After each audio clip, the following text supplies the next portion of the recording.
Pour investir sur AMS, il faut d'abord que tu ouvres ton PEA, ton plan d'épargne en action.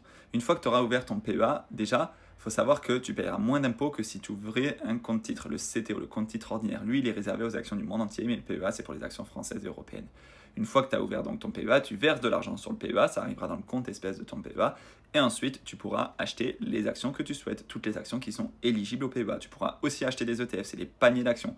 Par exemple, un ETF du CAC 40, ça va regrouper les 40 plus grosses sociétés françaises cotées en bourse dans un seul et même produit. Si tu veux acheter une action Hermès, il suffit d'aller sur ton broker, tu tapes le nom de l'action. Hermès, c'est à plus de 2200, 2300 euros actuellement. Il va falloir que tu l'achètes entièrement parce que sur PEA, tu ne peux pas acheter des fractions d'actions. Et ensuite, tu seras actionnaire, donc tu auras le droit à une partie des bénéfices de l'entreprise qu'on appelle les dividendes et tu auras le droit aussi à voter aux assemblées générales des entreprises. Voilà. Attention, c'est absolument pas un conseil en investissement pour investir sur telle ou telle action, mais ouvrir son PEA, c'est l'une des premières choses à faire quand on débute l'investissement. Après, tu pourras ouvrir un compte titre, une assurance vie, investir en crypto, en SCPI, etc.